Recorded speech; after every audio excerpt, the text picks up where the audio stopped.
Une question se pose souvent au conducteur. Faut-il avoir un ou plusieurs chiens? En général, les gens ont un chien, ils trouvent que c'est déjà très bien, mais est-ce une si bonne idée? Eh bien, cette question, rares sont les conducteurs qui se la posent, la question de savoir s'il faut un ou plusieurs chiens. Ils ont un chien, ça leur paraît déjà un effort considérable, si considérable que multiplier cet effort par deux, voire par trois, bon, vous n'y pensez pas. Et pourtant, pour des raisons très simples et par bien des aspects, encore une question qui mérite que l'on s'y arrête au moins quelques instants.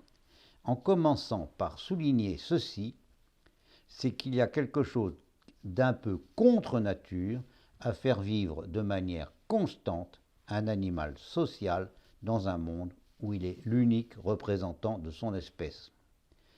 Imaginez la solution symétrique et que vous soyez seul, tout le temps, toute votre vie, embarqué au long cours dans un univers où il n'y a que des chiens. Eh bien, à l'occasion, le manque d'humanité va finir par vous peser. Donc, le fait pour le chien, qui est un animal social, de ne jamais être avec d'autres chiens, ou au moins un autre chien, eh bien, ça ne peut que lui peser, c'est quasiment contre nature. Il existe, contrairement à ce qu'on raconte, des loups solitaires, mais ce sont généralement des exceptions, avec un passif si on peut dire.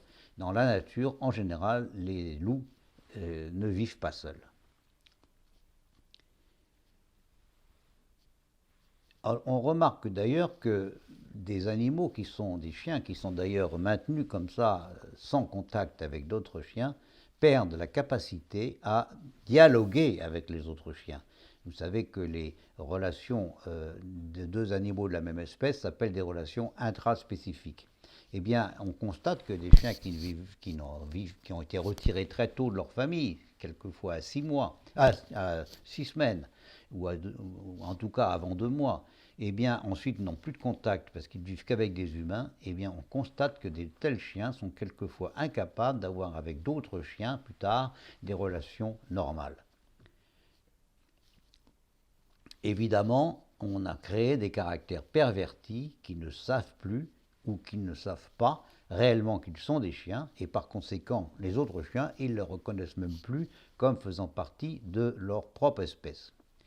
De tels individus peuvent se révéler inaptes non seulement à quelque forme de relation sociale normale, mais même à des relations sexuelles. Et alors pour un animal de compagnie, le fait que le chien soit incapable de relations sexuelles, c'est pas bien grave. Mais il est même plus capable d'avoir des relations sociales normales avec ses congénères.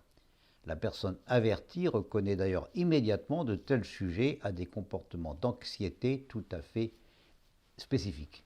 Autrement dit, ce n'est pas bien pour le chien de n'avoir jamais de contact avec ses congénères et il n'est pas fait pour ça. Et quand cela arrive, eh bien, cela crée des déséquilibres un petit peu spécifiques. A l'inverse, on observe des conduites beaucoup plus apaisées sur les sujets qui vivent en couple, qui vivent par deux. La différence est quelquefois tout à fait considérable. Bon, bien entendu, quand je dis couple, c'est à prendre au sens large, élargi. Et bien que je pense que la meilleure combinaison, c'est effectivement d'avoir un mâle et une femelle, même en dehors de toute idée d'accouplement, les associations de deux mâles ou de deux femelles fonctionnent également de manière tout à fait satisfaisante. Mais à mon avis, c'est beaucoup plus facile d'avoir deux chiens que de n'en avoir qu'un seul. Tout cela est vrai, et il faut le répéter, au moins aux conducteurs qui hésitent. Un couple de chiens est une compagnie beaucoup plus facile, plus agréable qu'un chien unique, et tous ceux qui l'ont essayé n'en veulent plus d'autres. Si vous avez eu l'occasion d'avoir un couple de chiens, vous ne voudrez plus avoir un chien tout seul parce que vous apercevez qu'un couple de chiens, c'est beaucoup plus facile à tenir qu'un chien tout seul. Tant qu'à faire, me dites-vous, pourquoi seulement deux chiens? Est-ce que ce ne serait pas mieux d'en avoir plus de deux? Bien, à la vérité, quand il y en a plus que deux, la situation se complique. 3 chiens ou plus mal assortis et des phénomènes d'anxiété sont susceptibles de se manifester à nouveau. Un chien tout seul, eh bien, vous observerez des phénomènes d'anxiété, notamment quand le chien rencontre d'autres chiens, puisqu'il n'a pas l'habitude. Et 2 chiens, pour moi, c'est parfait, mais quand il y en a plus de 2, on voit réapparaître des phénomènes d'anxiété. Alors que dans d'autres cas, ça se passe bien, dans certains cas, ça se passe mal. Comment comprendre? Eh bien, c'est qu'à mon avis, le mode de vie par groupe d'adultes n'a rien de naturel chez les canidés. Bien entendu, partout, on vous dira que les loups vivent en meute avec un mâle alpha, une femelle alpha et des autres qui... tout ça, c'est souvent du baratin. En général, les loups que vous croyez observer en meute, ce sont des familles. Et tous les loups, même ceux qui vous paraissent adultes, sont les enfants du couple principal. Alors, ce qui se passe, c'est que le loup a une croissance tardive et qu'il est capable d'avoir sa maturité sexuelle quelquefois assez tard, même après 2 ans. Donc, pendant tout ce temps-là, ben, ils restent en famille, et ils paraissent adultes mais ils ne le sont pas, et ils sont effectivement dépendants du couple principal. C'est une famille. Bon, mais en réalité, dans la nature, des adultes qui vivent en meute, qui vivent en groupe, ce n'est pas ce qui arrive généralement. Bien sûr, cela peut arriver, les vicissitudes de la vie concernent aussi les animaux, mais en moyenne, généralement, le schéma normal pour un loup, c'est un couple et accompagné de jeunes loups, plus jeunes, une première portée, une deuxième portée, quelquefois même une troisième portée. Quand le loup devient complètement adulte, il arrive à ce qu'on appelle sa maturité sexuelle et à ce moment-là, bah, généralement, il quitte sa famille. Il va, comme on dit, prendre son autonomie et aller vivre sa vie ailleurs. Donc, plus de 2 chiens adultes au même domicile est peut-être bien une situation à laquelle les chiens ne trouvent pas dans leur mémoire d'espèce de référence naturelle. Alors, vous allez me dire que ça n'a pas d'importance, les chiens vont s'organiser parce qu'ils vont créer entre eux une hiérarchie. Bon, tout ça, c'est à peu près vrai, sauf que lorsqu'il y a plus de 2 chiens et qu'il y a cette notion de hiérarchie, il y a aussi une notion de stress, et il n'est pas du tout sûr que ce soit si confortable que cela pour les chiens qui vivent en groupe.